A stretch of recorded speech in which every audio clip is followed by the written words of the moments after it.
I think I'd like to thank Anhad and Shabnam Hashmi for this very timely initiative in organizing the seminar on the idea of India, an extremely important subject.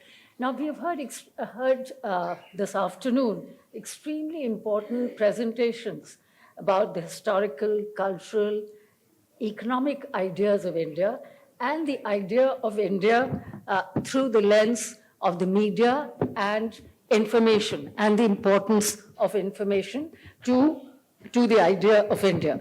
Okay. So I will focus on the political idea of India and the threat it faces today. Now, much has already been said on this too. Nonetheless, I'll say what I have to say, because the idea of India, the political idea of India, is so fundamental to our existence that I think it bears repetition. Now, but what is the idea of India? Jawaharlal Nehru articulated it as pluralism vindicated by history, seeing the country as an ancient palimpsest on which successive rulers and subjects had inscribed their visions without erasing what had existed previously. A generation of secular nationalists echoed him, making unity in diversity the most hallowed of independent India's self-defining slogans. The idea of India was a historical recognition, a point that has been made very eloquently by the previous speakers. The idea of India was a historical recognition that over time, a great diversity had collected on the Indian subcontinent. And the modern republic is a reflection of that history. And the republic will belong not to any one group, but to all groups in equal measure. My point is that the idea of India is a quintessentially modern idea. I'm sorry, I'm sort of breaking away from the arguments that we've heard today, which is to focus on the historical and the civilizational dimension. I would argue that the idea of India is a quintessentially modern idea that evolved around a consensus of core values that grew out of the experiences of the freedom struggle and was translated into a political framework enshrined in the Constitution. It is a kind of shorthand for India's uniqueness as a nation state, embracing its diversity and striving to preserve its pluralism. It is the idea of India as a secular democratic republic that guarantees equality, liberty, fraternity, and justice to all citizens. I would argue that equality is the centerpiece of the idea of India, a multifaceted equality, and there lies the significance and uniqueness of the idea of India. But this idea, sadly to say, is hotly disputed today. Communal movements and secular politics have sought to upend the pluralist, this wonderful idea of India and its core values. Secular nationalism, which was a core of this idea, is questioned today by those who seek to define it in more narrow terms.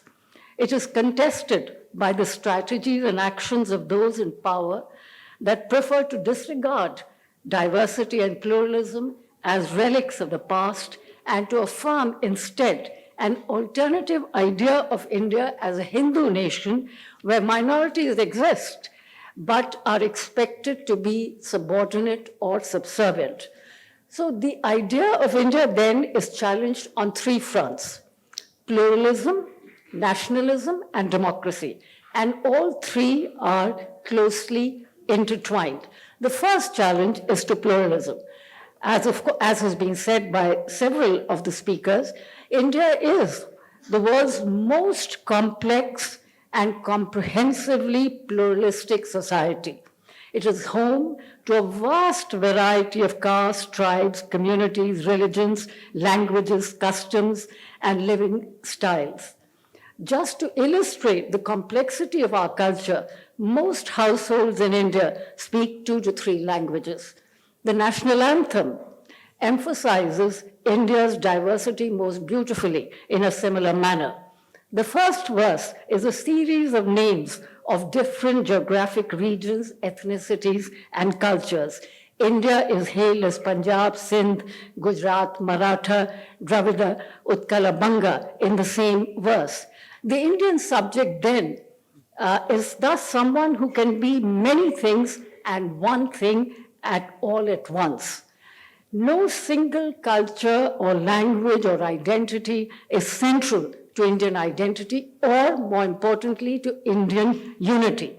But the current regime wants to remake India into a nation with one religion, one language, one history, and above all, one enemy. And they have a favorite enemy.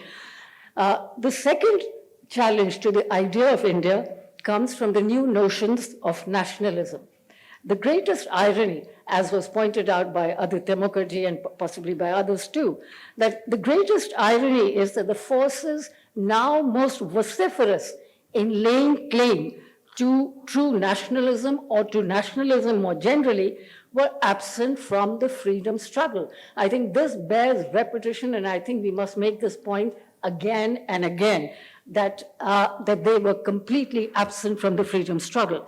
Not surprisingly, therefore, their notion of nationalism stands in stark contrast to the path chosen by modern India, which started its journey on the basis of a broader conception of nationalism inherited from the freedom struggle and the national movement.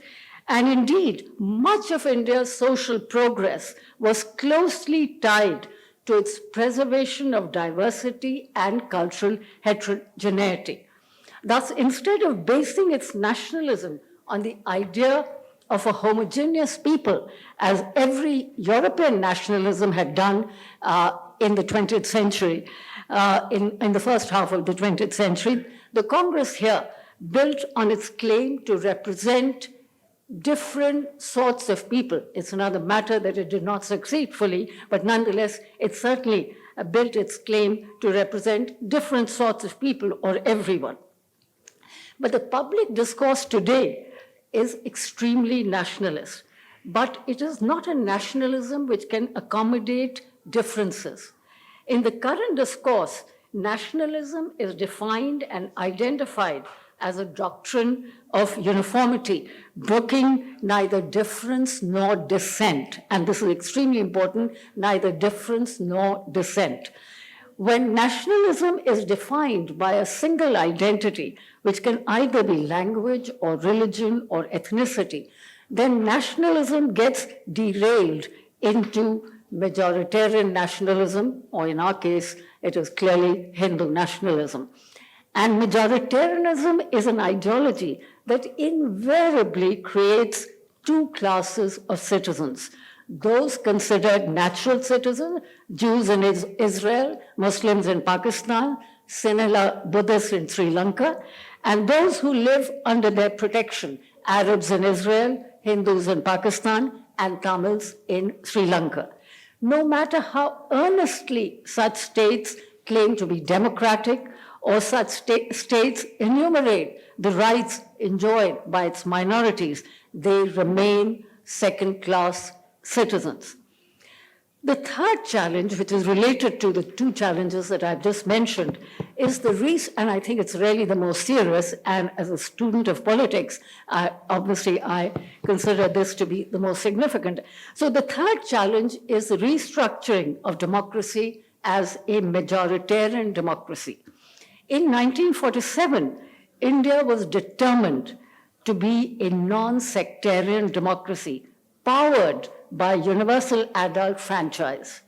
The establishment of democracy and universal adult suffrage in a society defined by unprecedented social inequality in the form of the caste system, poverty, and oppression was one of the most audacious experiments in world history. It was nothing short of a political revolution. That is to say, the establishment of democracy in a poor country so unequal, without a large middle class, was indeed nothing short of a political revolution. However, majoritarian politics is changing the very meaning of democracy by privileging the Hindu community and its interests in every sphere, resulting in the communalization of state, polity, society, and one might even say economy in so many respects, because there's clearly an attempt at economic exclusion of Muslims as well. So I think I could very well say that it is communalization of state, polity, and economy.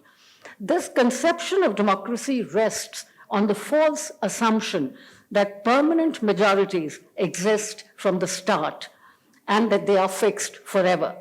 This mistaken notion is based on a conflation of ethno-religious majority with a political majority, or that is to say, by faith that you practice. The critical distinction between the two gets lost, as both are invariably treated as the same. But democracies the world over, and the more effective and successful ones, are sustained because the political majority changes from time to time over everyday issues, over policies, over employment, over inflation, so many issues. But if a permanent majority is sought to be created on an ethnic basis, which is what is happening in India today, to make those in power immune to performance in office.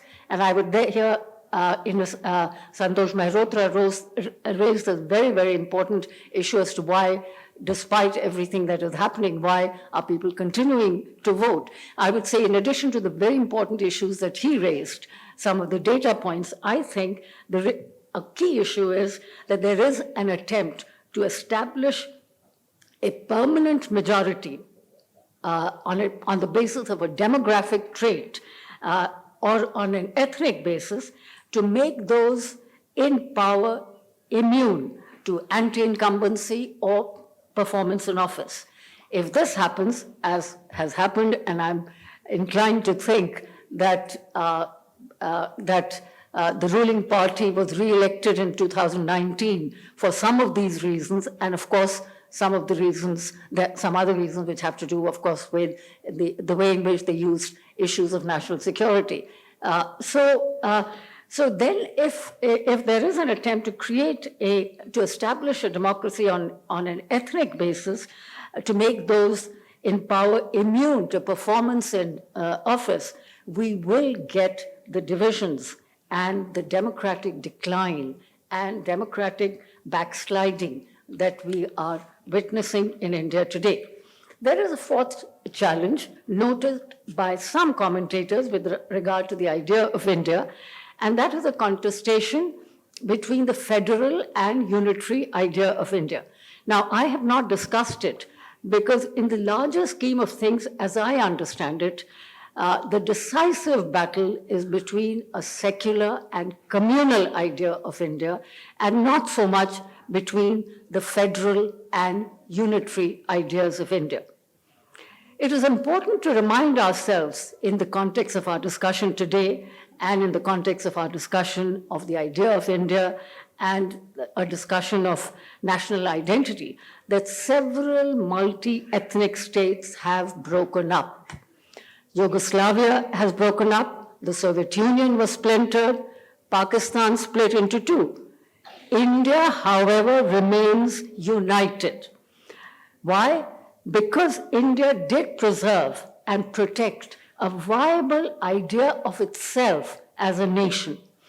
India's success as a nation state depended vitally on its capacity to recognize and sustain different types of diversity and provide recognition. And I want to emphasize the second point, provide recognition and representation in different ways and at different levels and in different forums to different groups. However, if we look at India's parliament today, or if we look at our Vidhan Sabhas today, they already reflect the effects of majoritarianism.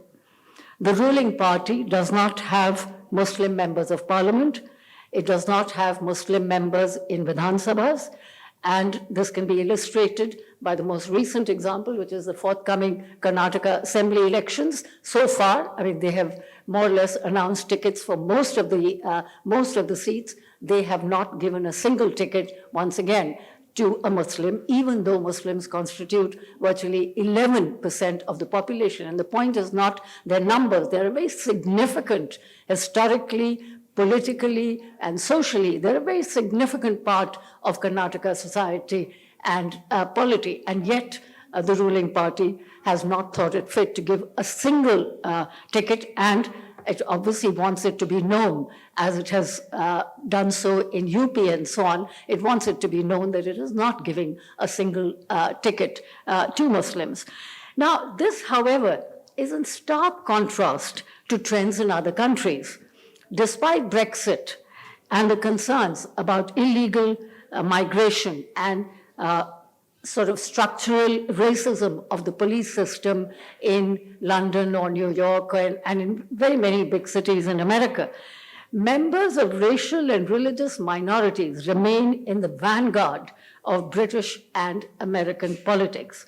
Multiculturalism and pluralism has given Britain Rishi Sunak, Hamza Yusuf, and Sadiq Khan. It has given Kamala Harris to the US. Perhaps the British and American examples ought to remind us that the pluralist idea is an originally Indian idea, which is being adopted in other countries. It is an originally Indian idea, and it is a concept that produces more equitable political outcomes than the paranoid suspicion of diversity and difference that we see today. Finally, then, as we celebrate the 75th year of our independence, and will be soon completing 76 years of our independence, it's important to ask where the idea of India is now and what is the best defense of the idea of India. I believe the best defense of the idea of India is to uphold the Constitution. Let's hold on to the constitutional idea of India centered on equality and fraternity, which is absolutely essential for the survival of our democracy, even as we must be mindful of the fact that legal mechanisms, laws, and what Gautam Bhatia in a recent article in the Hindu called lawfare can be used at times to subvert it. But as Gautam Patel, a Bombay High Court judge, put it, history will not judge us by our highways, but how we preserve the idea of India.